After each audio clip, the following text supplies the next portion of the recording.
Right? But let me clarify something. Because, so for example, if you have an imam, is the imam ordained by God? Ordained by God? Yeah. What do you mean ordained by God? Does God speak and designate imam?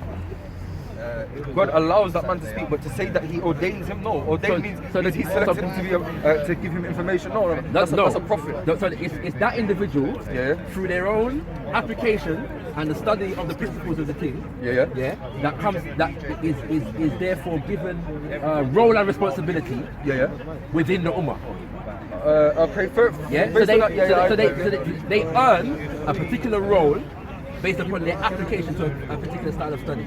Okay, I can go with that. The same for scholars who are an authority within the tradition and them kind of things. Yeah, I can go with so that. I'm saying that there are people within various African spiritual traditions that it's not necessarily that God ordained them or said this is your power or whatever. They have studied a particular discipline, and because of that, they have earned a particular role within a spiritual system or a community. That's what it is. I understand that. So, but what we're saying is that what they're studying, what these scholars are studying, to use your example, what these scholars are studying is what we call wahi, revelation from God, which is being given us through Quran. Okay, and through the Prophet Muhammad. I'm saying, so we believe, for example, in culture, 43 laws of Ma'at, all of that, that there is an afterlife, okay, and that there are certain things in this afterlife and certain descriptions of this afterlife. Would you agree so far? Have I misrepresented your position? You have, only in the sense that if the afterlife in Kemetic spirituality is not completely. Okay, so how is it meant to be? So spiritual, it's not intended to be completely literal. Okay, so but we know that there's certain laws that if you keep them, you would receive the benefits of that after your death. But the laws of Ma'at, again, so in Ifa tradition, the terminology I don't think you can refer is Iwa Pele. Okay. Balanced character. Balanced character. Iwa Pele is balanced character. So we achieve balance within ourselves, we achieve balance within our community, we achieve balance in the universe. So the concepts of Ma'at and them kind of things are designed so for that purpose. What the concept for misaligning the balance or not achieving the balance is isfat, which is disorder. Disorder, there's a concept and I'm forgetting the word for it, in Ashab, but it's like you have ancestors, which is ever living, but then there is like invisible, which means that people that have not achieved or manifest disorder or disorder. Like chaos. Let's just say the equivalent of going to hell is not becoming an ancestor. Is being forgotten by those who come after you. That's what I'm saying. So the idea is that there's not a literal concept of a dungeon anywhere. I would disagree with that to a certain extent. No, I'm saying in Kemetic spirituality. I am saying that this is the case. There was two kind of strands within people that kind of put forward this Kemetic belief. One was saying that there is literally an afterlife, and if you literally do these things, you would, I think it's put to dead and so on and so forth. Basically, a guidance for how people to live their lives so that when they die, they would receive, they would be able to receive certain good things. But that was literal. And then there's another. If you say so, you have to because the way you were coming from Friday, she said a lot of these were simplifications. Can you remember in the supplications? So if you see the supplications, some of them are quite clear that this person who's making the supplication understands that there is an afterlife. But you're saying, and if you read it literally, you get an understanding. Okay. I am saying that within the context of the people, their understanding is made up literally. That's what you have to appreciate. Come now, I'm gonna come. Nice to meet you, man. We'll talk again. I have to continue this. Yeah. I'll talk to you again. Yeah, the black nationalism. Remember? Because I was on it. Yes, sir. Yeah, remember? All right. So when you're saying that this was their interpretation, battery's dead. So when you're saying that this is their interpretation, where do you get that from? Studying the tradition and how they never understood it to be literal. Yeah. Because in a sense of the fact that when you study the tradition and how people acted in terms of very dead and how people lived and how priesthoods were So why did and to be fair, why did they place kind of riches and stuff inside the graves? There's many explanations. We treat the symbolic here. The thing is, we haven't got the actual original teachings first. So Right now, what we're Why doing, though? hang on, right now, And this is the point. This is right the now, point. we're in 2019. Yeah. It's really and truly it's speculation about what they believe No, in the past. you could say speculation. You know? Yeah, because if You could say, you look, and you know what? There's an extent to which I'm not going to disagree with you. It is. It is Hold on. speculation. Right, because there's an extent to which I'm not going to disagree with you. Because a lot of the trud, the journey of African spiritualism is really stubborn. Yeah? Because a lot of things were lost to us. Yeah, and so within that, sometimes we will find that things are misconceived. Yeah, that's just part of the journey. Yeah, because there has been a direct attack against these things.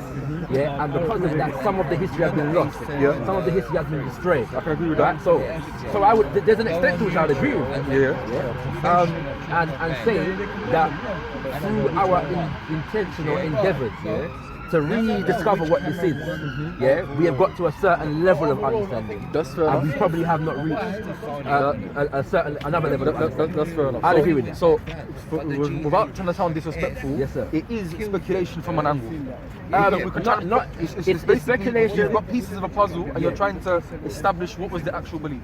My thing is this: you don't have But that would not be you don't have the but that wouldn't be dissimilar from any religion or spiritual. But one we have a chain of transmission with Sultan, which is interpreted in different ways based upon things that happen after the Prophet, prior to the Prophet, during the Prophet, and all kind of different things. But you can, and scholars spend a lot of time. But you can scholars in Islam spend a lot of time trying to put that puzzle verify together. this. You right now can verify. Verify what? If the scholars of Islam can't verify, how am I supposed to verify? Scholars of Islam can verify it. I think hear my point. They have a Quran. Hear my point. Scholars of Islam can verify it. Verify what? They can verify whether it's the text. Firstly, there's three things in regards to the text. Yes. Yeah. There's the text itself. Yes. There's the transmission of that text, and then there's the explanation of that text. Yes. Okay. All of these things we can verify. Firstly, let's start off with if you was to apply the same criteria, basic criteria. Okay. This is not like some crazy Islamic thing. This is something. If you was to go to a mechanic, you want your mechanic to know what he's doing and be trustworthy. Yeah. So it's now when we're talking about the scribes, we're talking about how the text was handed down. Remember three things: the text itself, the transmission, and the interpretation. We're discussing the interpretation. How we establish the text itself. I established it. Let's look at this text. Let's look at this text, for example. Let's look at what's the authors. So who wrote the Book of the Dead Laws of All right. So let me ask you this: who wrote the laws of nature? The laws of nature, Allah wrote them.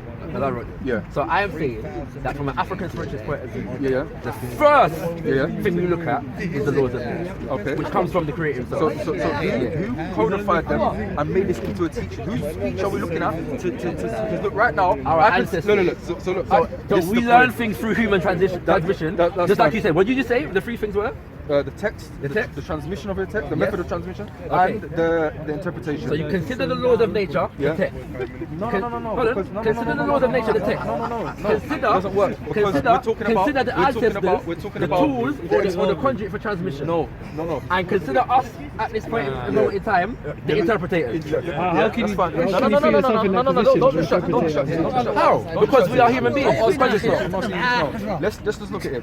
When it talks about the afterlife, you interpret that to be it's only metaphoric. No. Hang on. There's more to it than that. But you've interpreted it to be There's metaphoric. more to it. Other people may not have interpreted No, it. hey, I'm saying, what I said was it's not literal. No, that's fine. Literal. Use your terminology. You've interpreted that's not literal. Other people may have interpreted it to be literal. We're talking about the text first. Then we talk about the explanation of it. The text first, Book of the Dead, talking about the afterlife and so on and so forth. Who's the author of The it? Book of the Dead is not the text. The Book of the Dead is nature. I'm talking about the text where you get the information. But I'm saying where you get the information of what your ancestors believed. Where'd you get that from? Yeah, you know, we study The text. Yes. In where? But In where? Hold on, In hold where? on, In hold where? on, In hold where? on, hold on. No, where'd you get the text from? The difference is. Where'd you get the text from first? Just say where'd you get it from? No. You can't do that. You know why? Because you're putting the cart before the horse. The difference is that you're saying that your text comes from God. Yeah. I am saying, that there is no designation to say that in any African traditional system, that there is a text that sums up the word of God. Yeah, it will be considered. I'm asking you. It will be considered arrogant of us to think that we can sum up the entirety of creation. Don't put words in my mouth. No, I'm not put words putting in my mouth. Alright, I'm saying this. there's an aspect of the unseen afterlife. Yes. I'm not talking about all of God. I'm talking about one aspect of the unseen. Remember we were talking about the unseen earlier, and I said there's many aspects of the unseen. The issue of text, though. So, I am saying that. Listen, you're missing my point. You're missing my point. I'm talking about in some of your texts, your source text, the Book of the Dead, for example, it talks about the unseen. You interpret that to mean that this is not literal, using your words. No, not the unseen. What I said was, I'm talking about the concept specifically of the about the afterlife. Is not literal, yes. Okay, but there's other people that have interpreted it to be literal. But that's your interpretation. That's your interpretation. That's the whole point. That's the whole point. That's your point as well. For argument's sake, let's say that is true. I'm asking you now. We're talking about interpretation. How do you interpret? Do you interpret literally or non-literally? Sorry, non-literally or literally? Okay, because I made the claim. Now, the text itself, which talks about this, where did that information come from? The text itself that talks about Where did the information about the afterlife? Where did it come from? Because we haven't been to that afterlife. Hang on. Have you died yet? You haven't died yet. Hear what I'm saying? Because your question is Some people come back to the story. So this is it. Hear what I'm saying? No, because there is no I'm literally just asking you, where do you get your belief from? I'm hearing you, but the premise of your question is that the people of Kemet, if you say took it literally, claim to have literally perceived this thing called the Akhir. So that claim is not made. Yeah, it's not made by who? The people that wrote the Book of Coming Forth by Day, there's no individual that claims to have seen the afterlife and is now reporting on where it's So this information about the afterlife, where does it come from? I'm just asking you basic questions. Again. He has no proof, Anwar. Let's go. No, let him finish. I want him to make sure. I don't have to prove. I'm not trying. No, he's asking. I'm asking. I know. I am asking. But he's saying information. I am saying that in a people. Do you understand the concept of mythology? Yeah. Right. And To a certain extent. And I'm saying that within people's culture, they create mythology to give expression to certain concepts. Okay. Right? And there are allegories. It's like having a moral to the story. Yeah. But I'm saying that mythology may not be true or may be true. But I'm saying No, I think that's what saying. It's not necessarily literal. Exactly. What you said. So true. Hold on. What you said. Yes, I would agree, and I think you would agree. Some people would take it as literal. But there's two. I am The thing is, I am saying a that person people. would really The question bow is, down to an idol. The question they would is, really no. Is that me? They would really bow down to an idol. They would really sacrifice things to an ancestor. They would really supplicate to an authority. Rather, it's a myth, but yet it is having real implications in their life. They are actually acting by worshiping. Now. Sorry, just to cut you. Careful to say myth. No. Use by his words. No. Whether he says it or not. No, because there are connotations. Last point. So sorry for that. Yeah. So what I'm saying is that this does have real implications in their life. Right. Now definitely. we're saying that we have a book, the Quran, sent by a messenger who we can verify and we can look into his life and understand, is he a true claimant? Sent by a messenger or sent by God? What do you mean? Was the Quran sent by a messenger or sent by God? Sent by God to the messenger. Through the messenger. Yeah. Okay, so we have ways now of firstly we're in the starting point of we know God exists from the just intellect, from the natural disposition, from our sensory perception. Now we've got a message that is in line with that, and now we can verify that and see if it's in harmony with the natural disposition that we have, and we can basically see reasons and evidences for why this is from God. Okay, so there's certain claims in it. So firstly, it claims to be from God. Okay. Now, in that, let's assume we've done the checking and everything, and this is where the real discussion we never even got to touch on. What are the evidences for why the Prophet Muhammad is a true prophet, and what are the evidences for why the Quran is from Allah? This is where the argument lies, because if this is true, Muhammad is a true prophet, then when he's saying that that Allah considers this, he dislikes this action, and he wants you to do this action, then this is the sultan that we're talking about. Authority. That's the authority. Bear in mind that, and this conversation never began with me questioning what you believe, Yeah, that's fine. After was questioning me. We've got our square that we stand on. Right? Yeah, we understand you. So we're trying to come to common terms. But the idea is that you're questioning my thing based upon the fact that, as the word that Shamsi uses, is subjective.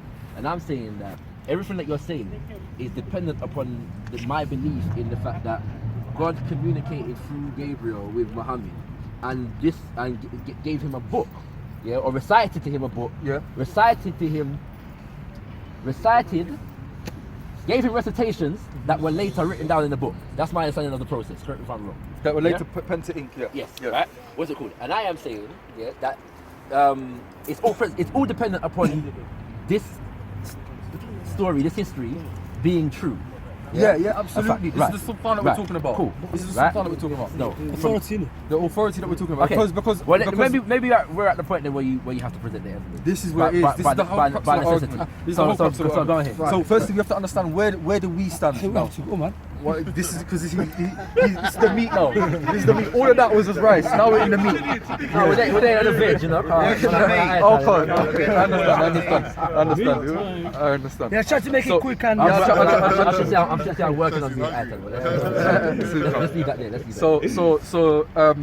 So this is the thing now. Where do we? Firstly, what's our starting point? Yes, We're in a world that is ordered. Yes, sir. First of all, so it's the example that it's like we've woken up in a hotel room Yes, with sir. a lavish feast laid out, bed nicely laid.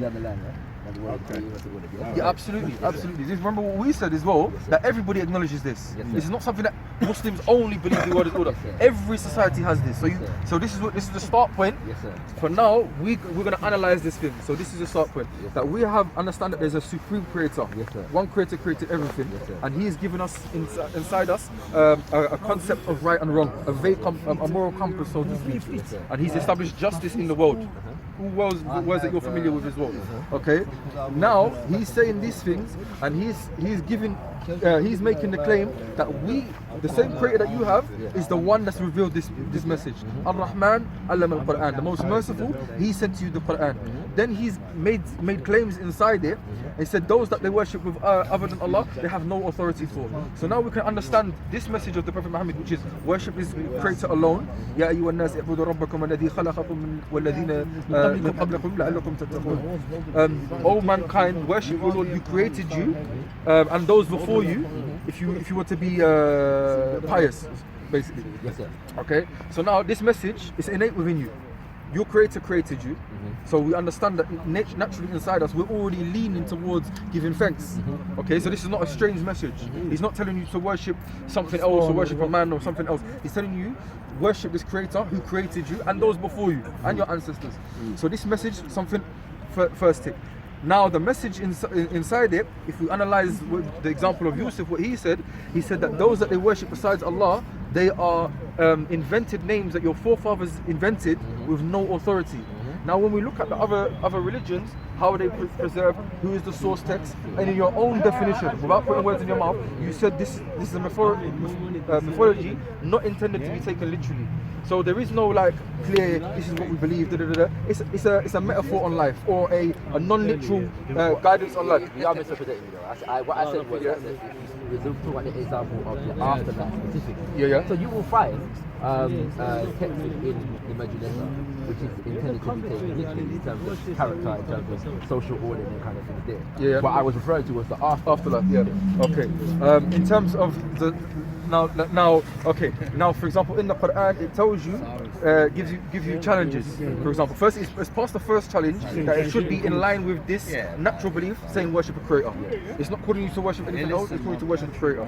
That's part of the first test. So the one who made this natural belief is also now is possible. We give it a tick that is in line with this natural belief. So this source for the natural belief and the source for this book is possible now that they're the same person. We've passed the first one. It's not telling you to worship a man, it's not telling you to worship a rock, it's not telling you to do any of these other things. Worship your creator alone. The second thing is saying that this message is preserved, and it hasn't preserved the other books. The other books they were maybe once revealed and the people distorted them with their hands. And woe to those who write them. Woe to those who write the book with their own hands and say this is from Allah. But now he's said that he's preserved this book. Now we have a book that is memorized by children as young as 6 years old, cover to cover, all over the world by the millions. What are they called again? They're Hafid. Okay, so now we have this book, and the message inside it is pure Tawheed. And if we look throughout history, we've had people that have risen in every nation.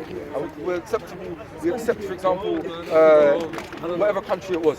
All countries had a prophet, and we can see the remnants of these things. All of these people fall into what? The worship of this one God. You can't remember? Continue. Yeah, so this is in essence, in a nutshell, this is a proof. So effectively what you told me is that the religion proves itself. Of course. So the claims within the religion prove the claims within the religion. Of course, no, but the tools you're using are external to it. So you have a natural disposition and you have a sound intellect. Yeah. So when it's firstly making the claim, and it also does other stuff like prophecies and stuff like that. But when it's making the claim that this person who gave you this natural inclination and this sound intellect, this is coming from the same source as him. Right. So reflect over it. Now he's calling. Man can reflect over it, and I feel like there's a slight dishonesty in what you're saying. No, it's like you're being dishonest. There's a slight flaw in the argument, in the sense of the fact that if those three things that you mentioned were to be true, What three things? in terms of worship of one God, and there was a couple others. It's been preserved. Right. Yeah, all one of of these few, things. Yeah. But the fact is that the What about people yeah, rising up in nation? What he said, I think what he said was that the prophet everyone. in everywhere, right? No, What have you understood from what I said? In each country that rises someone up. somebody rises to do with this team. Historically, Yeah, it's happened. right. Yeah, historically, we can. It's a matter of faith for us, but we can see clearly that there are remnants of what we believe in all nations. And in fact, the start point of people is that they acknowledge that there's a supreme deity. But hang on. What's the start point? Is the start point that everybody believes in Ganesh, or everybody believes in the supreme deity, and then local? What's Ganesh? Sorry? Ganesh is the elephant on the Hindu, the elephant on the man's body. Okay. Is that local or universal? That's local to the in this valley. That's the Hindu thing. What's wrong with local? No, the thing Why is, is local decision? because what we can see, what's the start point? Is What's the start? No, but the point is that this shows you that this is the start point. No, but The start point was that everybody, because look, in China, in Africa, in Europe, in South America, in Australia, all of them have this concept of a supreme deity. That doesn't but mean- not everybody has this But concept. not all of them have the Prophet Muhammad. That's fine. That's fine. That's fine. But But that's fine. But the point is that. missing the point. I'm not missing the point. Because look what the message of Allah, Muhammad peace be upon him, is doing. He's saying this one that you knew universally, everybody do. It's called Allah. He's coming with a message. Now, what other people are calling it to do is to worship local deities. Yeah, my ancestors. Here I'm saying. So what's the start point? Just look. Naturally, what's the start point? This is your misconception again. What's the start point? This is your misconception. No, hold on. This is your misconception again. Is the start point that there's one supreme deity? No. Or is the start point that we're going to worship Ganesh and then we're going to come to know about this deity? What makes Allah universal and Yankapong local? You don't understand, these are all the same names. These are all Exactly. So hold on. So who are you to say then that this deity is local, right? And this deity is not. But that's what you just said. You said that these people were worshiping local deities. I'll give examples to that. But my point, no, but hold on. But this is the point I'm trying to make. We cannot look at people's things, and tell them what it is. Hold on, no, we can't. No. We can't do that. No. I use Ganesh for a specific reason. Right. Okay, because the Hindus, they have another concept of a supreme creator. Right. Okay, but they don't call it Ganesh is like another local deity. Okay. They've got another thing called Tirupati. That's another thing. Hear my point. In whether it's Greek beliefs or Norse beliefs or Islamic Arabian beliefs, pre-Islamic Arabian beliefs, all of them, they had different names. Like for example, the Persian name for God was Khuda. That means the supreme deity. But then they had local ancestor worship. So we're saying the Nyankin Pong would be the name in West Africa for that same creator deity. Okay? But now, in terms of worshipping a certain ancestor or supplicating to a certain ancestor, that would be local to them. Do you understand my point? Yeah. That's my point. Fine.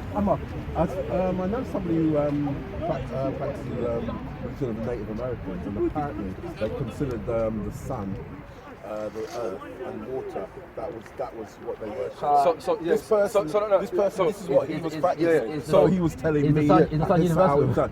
No. Well, it is in a sense. So what we would say is that religions evolve, okay? So the start point that we can see on every continent, and I can't say every society right now, their concept of has to include the creator now, because they could have gone away from that. But for the most part, when you go to the east, to the west, to the north, to the south, this was the start point, and then religions evolve. The problem with what you've just said, this is recent. A monogod is a recent thing. No, it's not.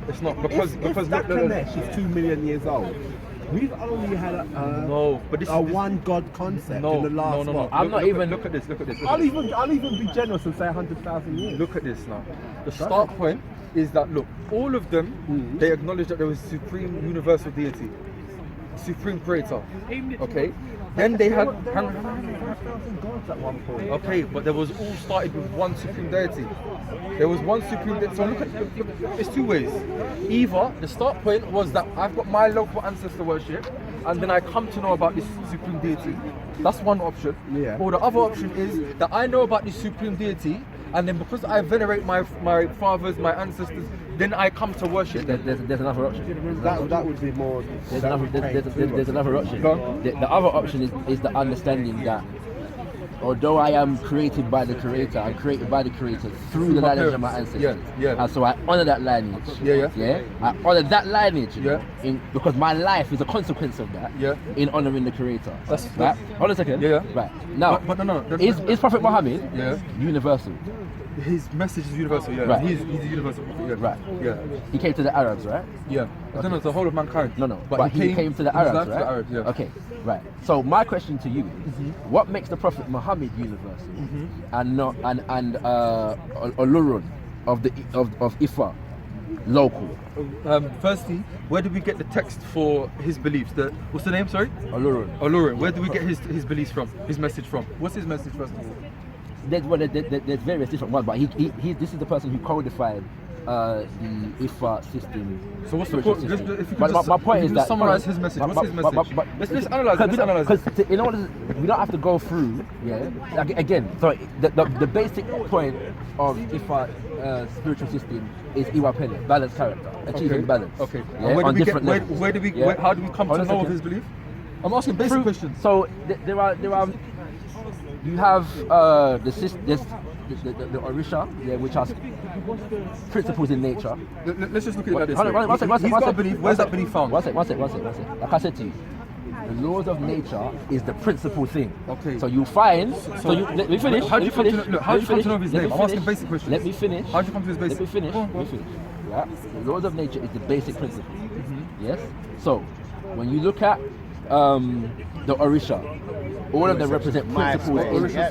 These are what you might call the deities, yeah. But they are principles and forces in nature that are given expression. Okay. So we understand that life. And from anthropomorphizing kind of.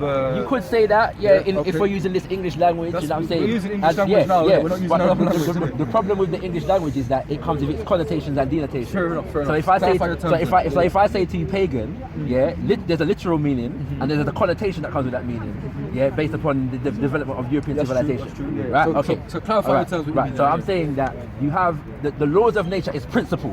Yeah. Yeah. Okay. So I'm just asking. comes No, first. No, I know. You can summarize this. You asked me a question, yeah, where it comes from, but so maybe you don't understand it. No, but- my friend, you asked me. No. You asked me the question. No, you asked me how do we get the thing? Where does it come from? Where does it come from? And I'm Yes, saying to you, yes. nature is primary. Yeah. So that initially, what we're talking about is harmony with the natural forces of the universe. Yeah. So you have Let's go back. and You these asked me a question principles are first. given. You asked me a question first. Which is what was the question I asked you? You forgot your question. No. It's I'm Basically, your principles. No. Your question was, Yeah. how do we know Muhammad alayhi salatu wasalam is universal? Yes. And you mentioned another man, another Yes. person. What's Yes. the person's name? Olurun, yes. What's it? Olurun. Olurun. Yes. So you said, how do we know this one's not universal? Yes. So I'm just using a basic criteria now that we have the text of this Prophet peace be upon him intact with chains of transmission. Yes. How do, if we want to know and understand Olurun's message, can we now ascertain what his message was and has it been transmitted from him correctly for us to say that now this was a universal text that will be used to guide our lives and judge our people? Yes. So now I'll ask you. There are two things there. To answer your question, like I said, we have to deal with the laws of nature first. Yes. Okay, yeah, I agree with that. Then in the Ifa canon, you have 16 primary elders or ancestors who are called the Odu. Yes? Okay. Each Odu has 16 recitations that are associated, which are guidance, for living life, overcoming adversity, addressing certain things in life and them kind of thing. And the Odu are said to have received revelation. From who? Right? 256. So who did they receive revelation from? The creator. So they received Olodumare in. Olodumare, yeah, I've heard of that. I've heard of that. Yeah, yeah. In the Ifa system. I've heard of that. Yeah, yeah. Now, so